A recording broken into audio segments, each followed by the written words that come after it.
You're listening to That's the Hashtag Truth with Daniel and Jenny Muscatell, where we let real people get real honest about the bottom line.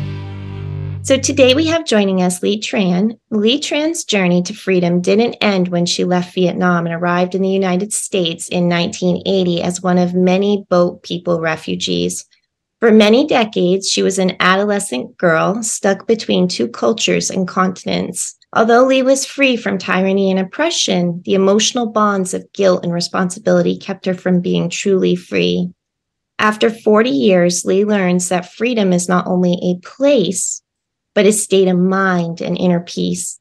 By sharing her memoir, I Did Not Miss the Boat, she chooses to step out of the victim mindset to live an empowered and authentic life. She believes that everyone has a story, a life lesson we can learn from. We need to change our perspective, take control, and create a new path leading to a more fulfilling, meaningful life. Lea, welcome. Thank you so much. Thank you, both of you, for having me. It's such a joy to be here.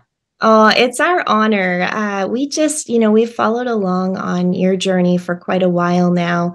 And I've listened to your TED Talk, which is amazing, and your story is amazing. But the reason that I am just really drawn to all of that is because your heart behind it is just incredible, and you're just really such an inspiration. So, we're just happy to have you here today. Thank you for such a kind word. And well, yeah, sometimes we just do the things that we do. It is a blessing that somebody else notices, but a lot of time it takes a lot to be yourself and to want to do the things that you think that completely yourself. And I'm happy and proud to say that I am at that stage in my life. Yeah, it is a journey, for sure, to get to that point. For people who are listening that maybe don't know much about your story, could you tell us a little bit about just kind of where that journey began? Well, absolutely. So you have read the introduction, and that's just pretty much who I think I get trapped in that teenager for many, many decades. And the beginning of my story, when I share the memoir, that was from the quote that I heard from Maya Angelou. It say that, there's no greater agony when you're bearing an untold story inside you. And I bet every single one out there had a story inside them. Yes. Whether you think that is worth it or not, whether the thing that is, valid to be told or not, it's your story.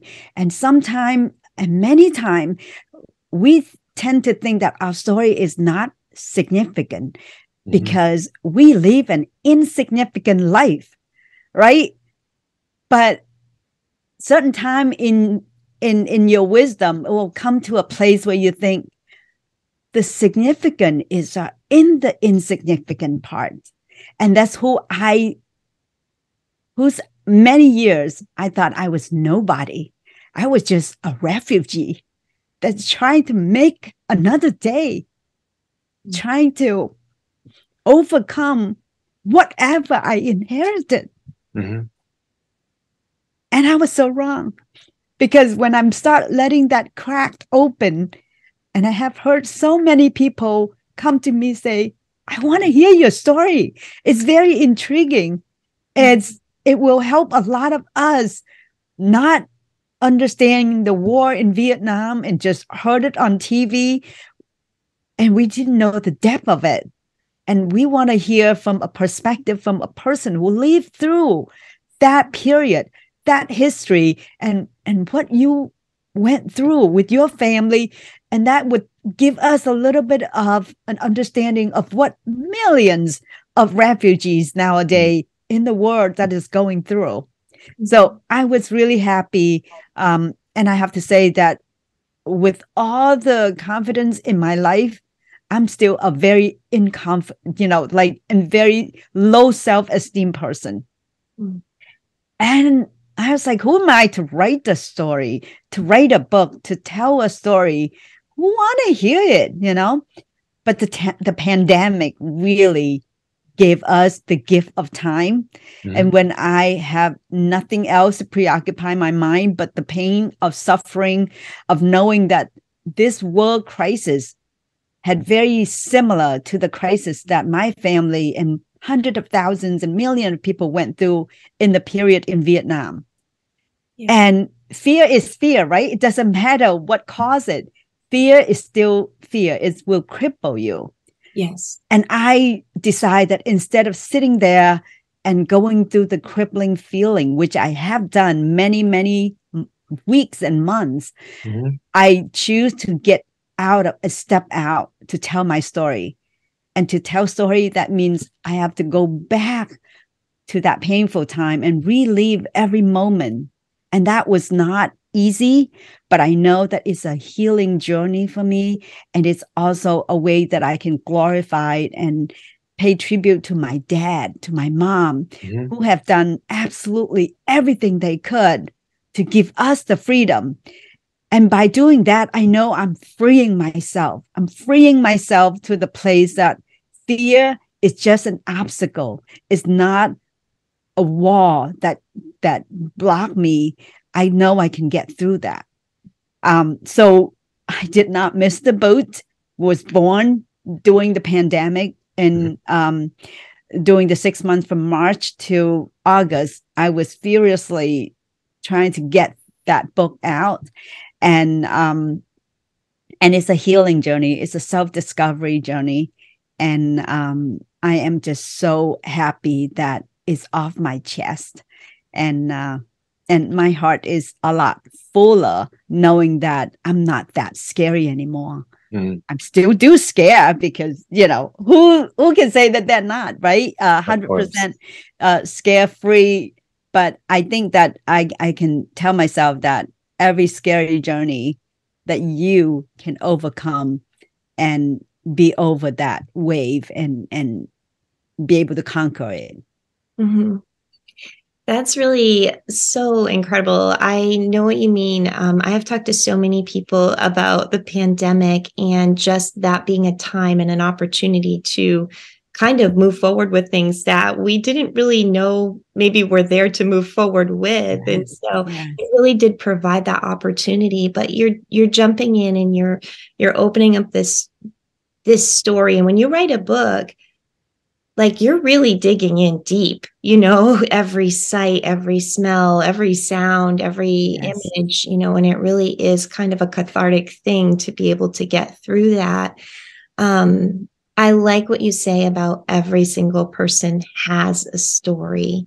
And Yes, that story is so important because, like you said, we can sort of think, who's going to want to hear my story? But the stories of each person are so important. After you shared your story, how did you notice maybe some details about how your story was touching other people's lives? Yes. Well, first of all, a lot of time we write story, I want to say that for the selfish reason, to satisfy our own curiosity and to reflect back what was missing. I call it defragmentation of your brain, of your life, because, you know, we get choppy. We just don't know why it didn't make sense, why I was so fearful of men in general. And at dig back, I was so fearful of my dad. Not that he was a terrible person, but he's just a very disciplinary, very stoic and very stern person. So I write it just to heal myself and to get self-improvement and also to reflecting back conversations or things that he taught me or things that I have learned from him in secret, not knowing that, you know, I carry through life. Is people say that our apple don't fall far from the tree most of the time, right? And we learn things that we don't even know that is ingrained in our mind, in our body. So that is one communication, I want to, dedicate it to my dad, my mom, for what beautiful thing that they have given me. Not saying that there's also coming flaws with it, like any parent, they are learning as well. And then secondly, to pass down what I have been through for my next of kin, my next generation, because my son was born here in America. My nieces, my nephew, they had not a clue, even though they know that we were the diaspora, we were immigrant, we were refugee, but they have not any idea the depth of what their own family, their own, parents and aunts and uncle and grandparents been through. So this is like a legacy I want to pass to them, saying that this is a family history. Hang on to it. That's your root. Yeah. That's what made up of you. Believe it or not, you inherited whatever we've been through. So that's the second reason. So for first one is for myself. The second reason is for the people I love, which clear out a lot of misunderstanding, a lot of deep thought that they have not aware of. And the third is a byproduct. The beautiful thing is for people out there who had no clue, like I said earlier, of what the life of Asia post-Vietnam War, the people from that era, the tradition, the culture, and all the people who have been through the same exactly what we have been through, but have no courage or no way of telling their own story. And by reading this, they can relate it to themselves and they can say, oh, if she can do that, I can do that too.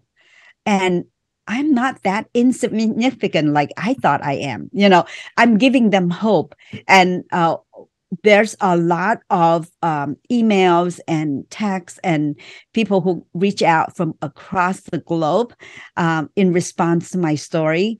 And I want to point out one of the most beautiful person who have reached out to me and asked for an audio version because he has impaired vision.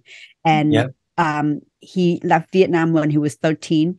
And he also has a Chinese he's a Chinese descent, just like I am. Even though I came from Vietnam, I specifically opened the book saying that I am not Vietnamese, because automatically people think you come from Vietnam, you're Vietnamese. There's another sub-layer of population that who are not, Vietnam. I can't even say that is my country, but it was my country because that's the only thing I know. My dad migrated from China, so was my mom's family. So that is another route that I completely lost and no idea how to track back because nobody have told us or the writing the story. That's another reason. So I'm very complicated and I straddle between two words, two continents, three words, and a array of identity crisis.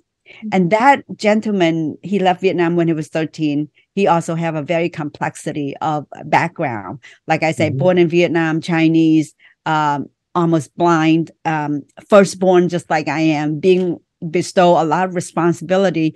And he reached out to me. He said, I heard a podcast, somebody interview you, and I really want to read your book, but I can't. So do you have an audio version? So for that one request, I struggled a whole year to did my audio book. And I, again, very low self-esteem about my pronunciation, my reading skill, my voice, but I overcame that fear and recorded narrative in my own voice, just because I know that it is really hard to find anybody who can be me. So as flawful as I am, as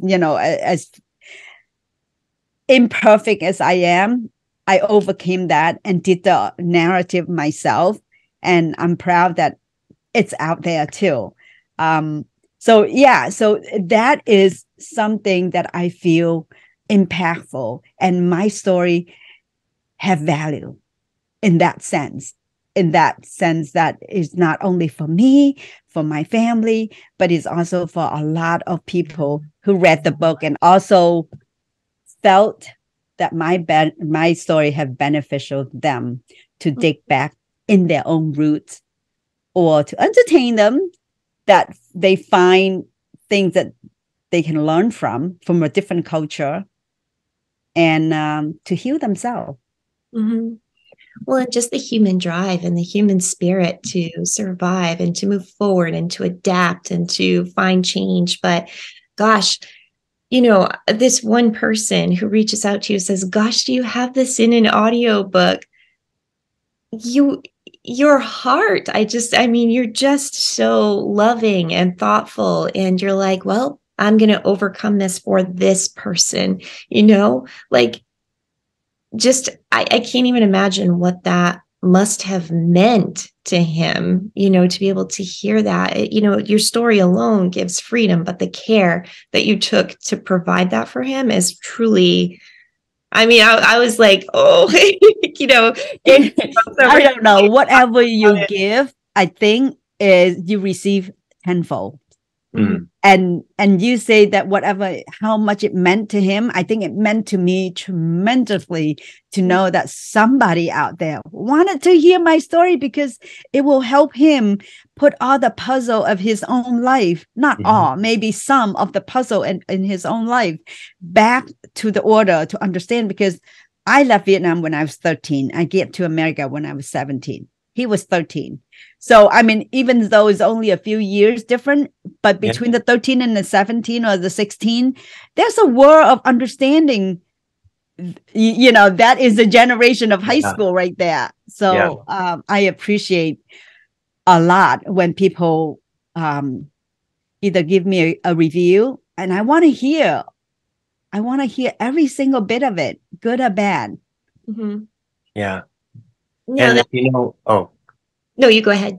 And it just, you telling us the story about how the man reached out to you and wanted an audiobook, that just goes to show that everyone's story is impactful, and you never know who is going to come across the story and have positive things happen in their life. Precisely. And when I gave a keynote at one of the conference, I've got a rate of people came to me and say that I came from Jamaica. I came from, like different parts of the world. Yeah. I never thought that I need to go back and ask my grandma, ask my parents, my own roots, my own story. Mm-hmm. You have really inspired me to go back and look back about my life so I can tell to my grandchildren or my children. Mm-hmm. And that's the beautiful part about it.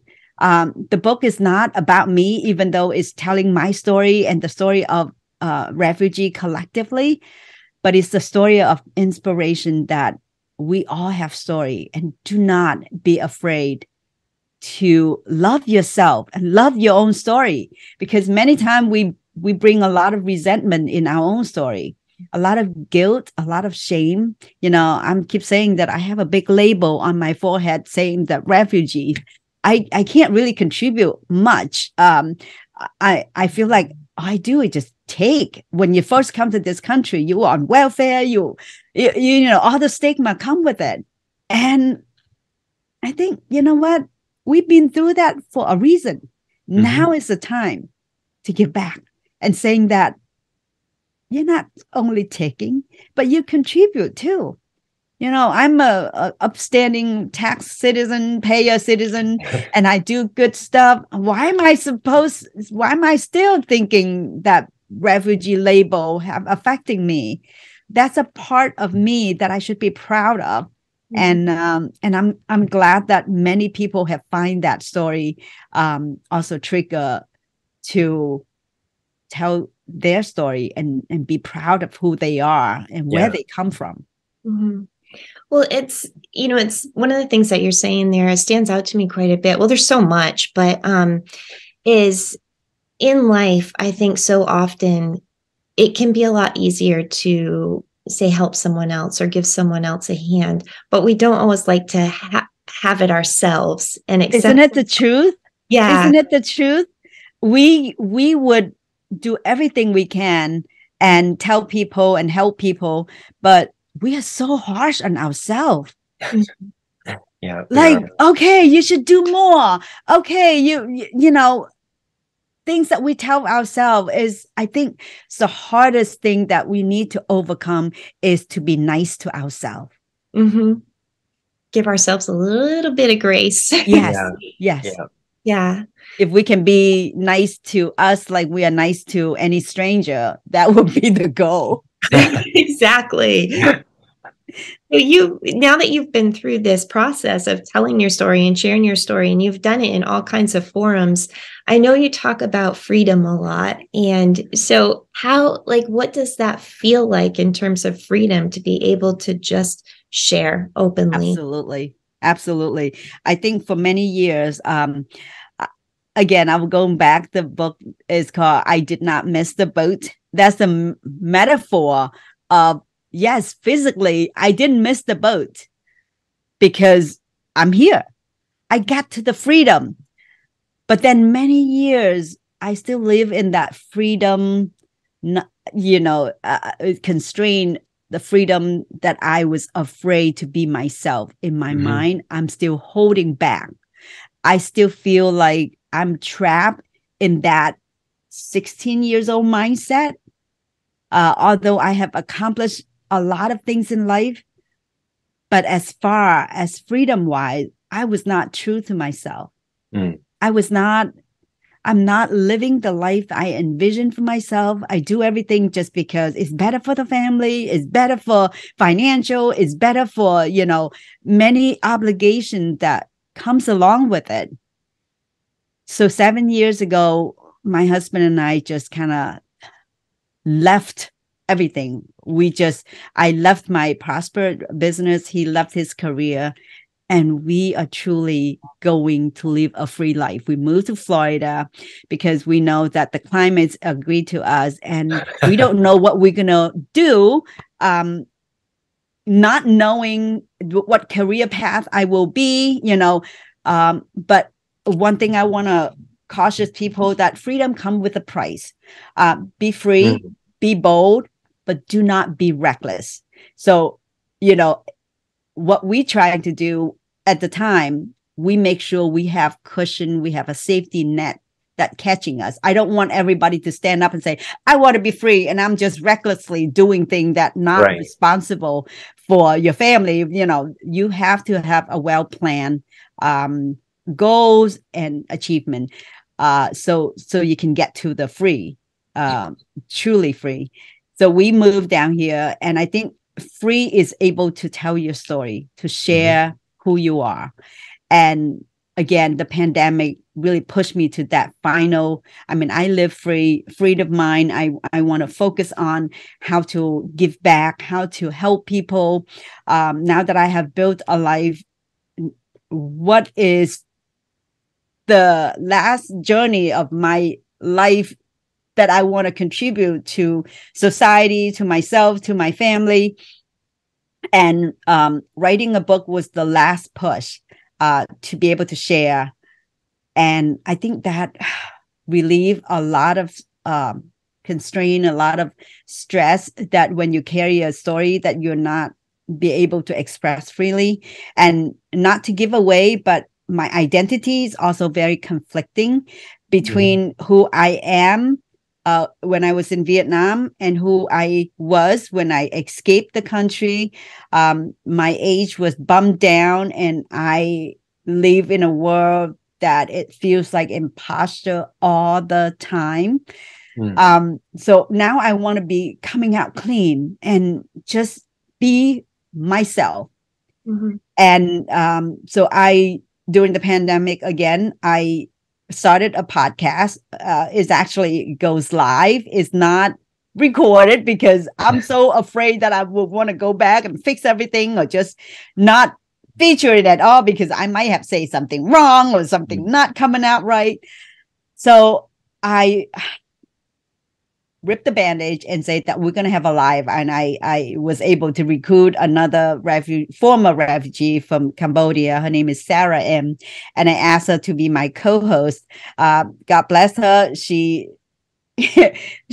on, but actually she let me do all the talking most of the time. But just having her being there feel like, I have an accountability partner. I have somebody that I can, talk to if I need to. So it's all good. And the platform is to help people featuring their story. Mhm. It's a place that they can teach us what we can learn from them, the journey of how they survive, but going beyond survival, how do they thrive right now? So the show is called From Surviving to Thriving. And it is a thriving conversation. And it's not a show. It's not an interview. It's a conversation. And we show it live. It used to be 5 days a week back in 2020. And then 2021 is 3 days a week. And 2022 is 2 days a week. 2023 is 1 day a week, because now we're getting back to the real world, and I appreciate more in person. But I don't want to let go of the virtual meeting, because I have met so many great people over in the world. So we are now having that connection. And also, I started a story time in my local community, where I feature a safe place that people can come in community, create bonding, sharing culture, sharing their thought, their voice, and be connected in a deeper level. So that's what I don't know if I give you the version that you want, but the answer that you want. But that is the whole thing about the mission that I want to do. I love that. I love the idea of all of that, the story time in particular. What an amazing opportunity for community and sharing and love and hope and encouragement. Just I can't even imagine how rich and full that must be when you get together. Right. Yeah. It is beautiful. And again, I try to get the theme. So like even, in February, we have a theme of love, and then we have couple coming in and sharing their story, how they met, the diversity between the two backgrounds, just like my husband and my background was so different, but then love conquers all. So when they share their story, you can see the glow in their face and the deepened relationship between just them two, talking about each other, how they met, to all of us, and it's just heartwarming. And now we don't see them as, just Jenny and Dan, but we see them as friends, because we know the depth of their story. And so I love it. I love it. Now, that's awesome. Am a sucker for a good love story. Don't we all? Don't we all? Yeah. So how did you and your husband meet? Well, it's in the book if you are curious about more detail. But if we didn't come to America, our path was probably never crossed in Vietnam, even though we live in the same vicinity in Vietnam, in Saigon. So he was a West boy student. I'm a West girl student. It's a Catholic West, we have boys school and girls school, and we were in the youth activity together. And he is a very quiet person, and I'm a very chatty person. So you can see the personality is not for attracting each other, but somehow it kind of did, because I need a grounded person, and I think he needs somebody to talk with him. Yeah. So and it's going to be 40 years that we're dating in November this year. Oh wow! And it will be 34 years that we married to each other in July. So not counting forward, but it's a big year for us. So I have known him and dated one person and married to one person. He's my life. He's completely he's Vietnamese, I'm Chinese. So I mean, there's a lot of difference, but similar. So we met over here, and like I said in the book, I didn't think my dad would approve, because it's not prejudice or racist or anything, but I don't know. My dad might approve, but in my mind, I would just always think that he's not going to approve because my husband's Vietnamese and I'm Chinese. But to my knowledge, it was a blessing. He was okay. He was okay. He gave out blessing before he died. Before we even engaged, so it's a love story, and I have written in my book about the story about my mom and dad, which not quite so of a love story. It's more of like a marriage arranged story. Mm-hmm. And I'm glad that my story is very different from my mom and my dad. But in that sense, I'm happy that my mom and dad united, because without that, I wouldn't be here. So it's a blessing in general. Yeah. You talk a lot about just that uncertainty and being caught in between, just the different cultures and just life in general. There's so many uncertainties, right? Yeah. But I also, in your voice, I hear so much certainty, Yes. And so I have to ask, like, what are those things to be certain in life? I know certainly that love is a certain criteria. Mm-hmm. I know that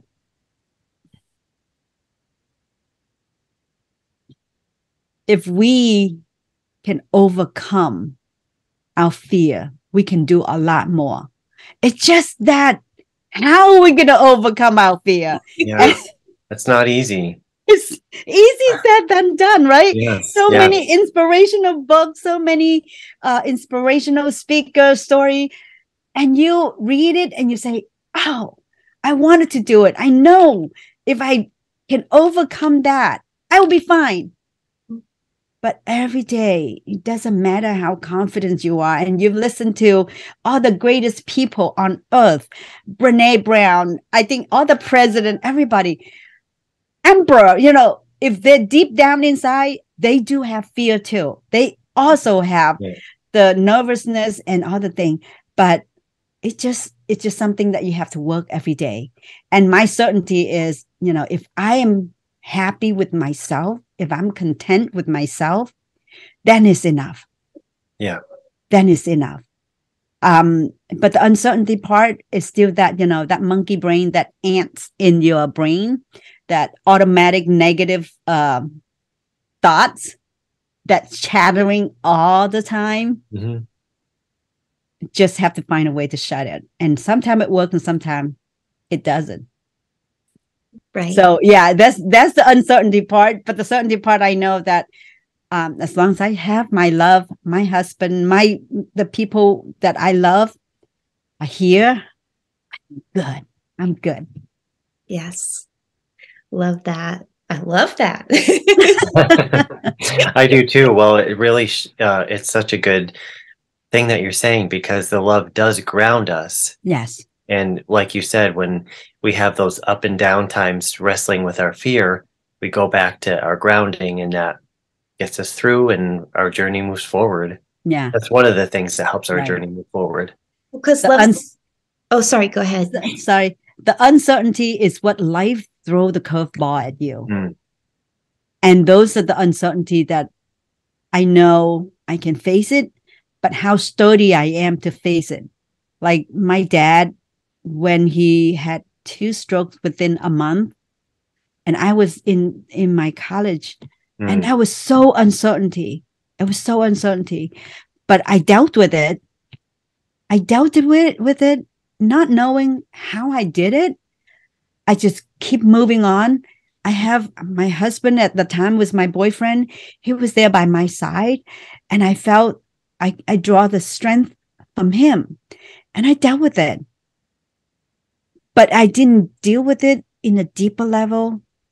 And writing the book was me dealing with it 40 years later. Yeah. Now, I have not really told much about the recent event. My husband just got a stroke 2 months ago. I fall back to that uncertainty, just like that. Just like that. I mean, when you have a trauma in your past, it doesn't take much to trigger another mental trauma or the fear or the doubt that, can you do it again? Can you handle it again? And it was really tough for the first 3 weeks. And I had all my family backing me up. But I have to say that mentally, I'm still dealing with it. Yeah. And I'm glad that I'm dealing with it now, so I don't have to deal with it again 10, 20 years from now.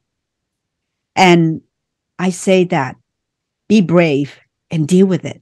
Mm-hmm. No matter how long it takes, deal with it.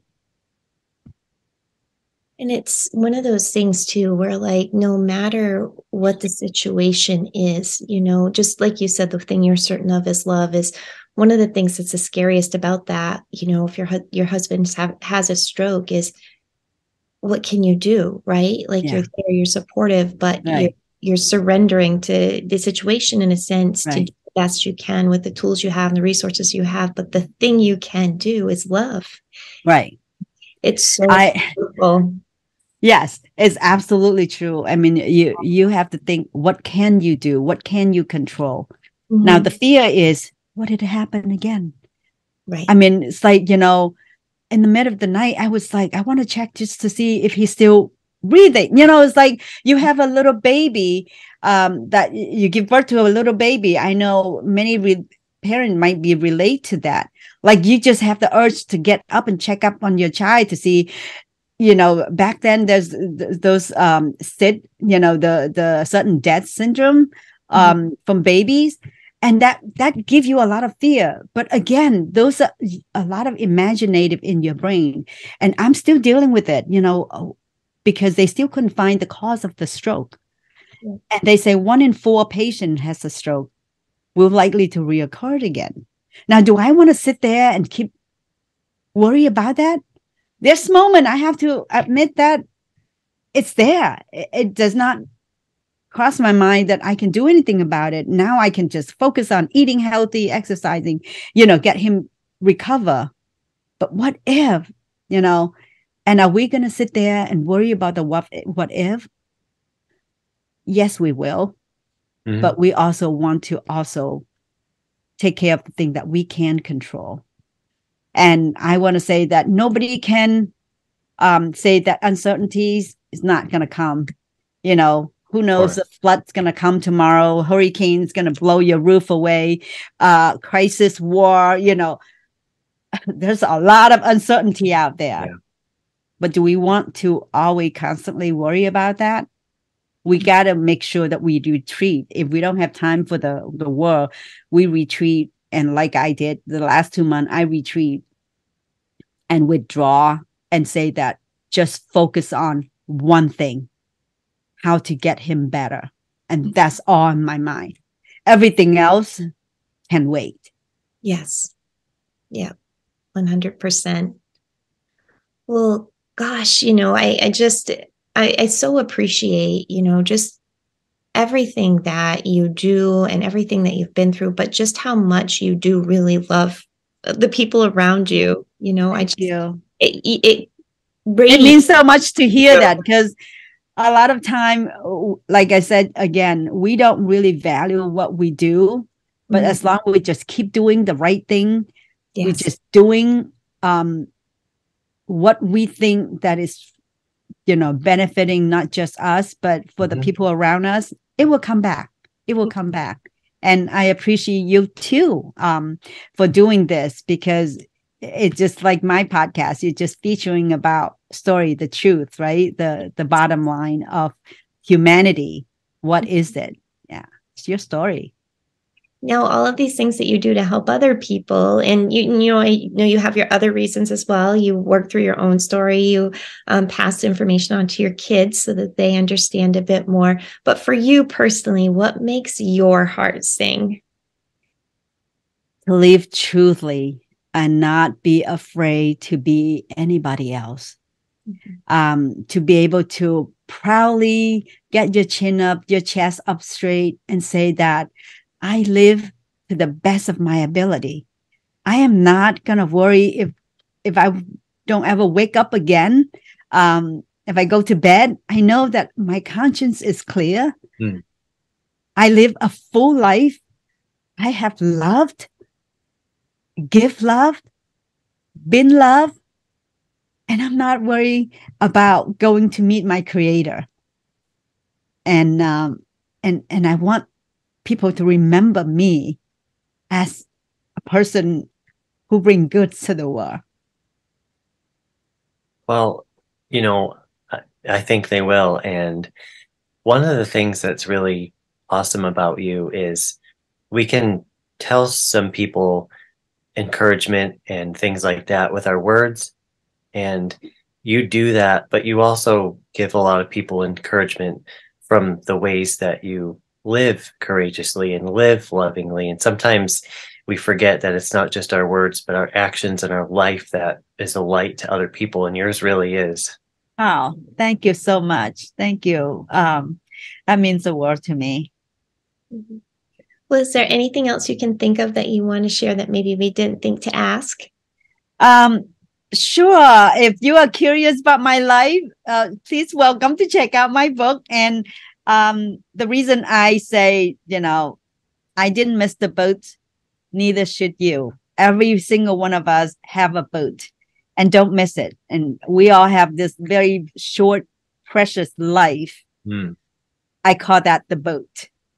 And if you are missing that happy boat, it's really, hard to find. So don't miss your boat either. Go build it. And my next message is like, if you miss the boat because, for whatever reason, you can build your own. Mm. You can build your own boat. That's so good. Make a life of that you're proud of and step on that boat and don't be fearful. Yes, I love that. Now, what is your website for people who do want to come find you? Just leatran.com, LEATRAN.com. Very short and easy to remember. So Lee with an A. And I will put that link in the show notes as well. And so your next message, is that another book in the works? I have many books in my works. It's just a matter of sitting down and write it. So I think this journey about my husband just trigger another message in me. And I don't know. I'm still sorting out. I'm still contemplating and see where's the clear message that I can put out. But yeah, anything I go through, I want to share it so other people can learn from it too. So stay tuned. More to come, huh? Yes. Yes. Well, thank you so much for joining us today. It's absolutely been a pleasure. Well, thank you so much. I feel so honored and such a pleasure chatting with you too. Thank you, Lee. Thank you.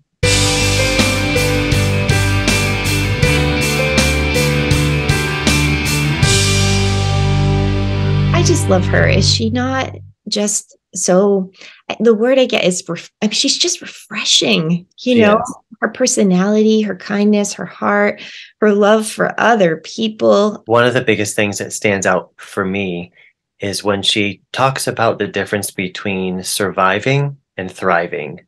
And she has so many good things to say about that. And it's so relevant. And it reminds me so many times that, thrive. And I just really appreciate her vulnerability and her wisdom, but also her willingness to share it. Yep. It makes a difference to a lot of people.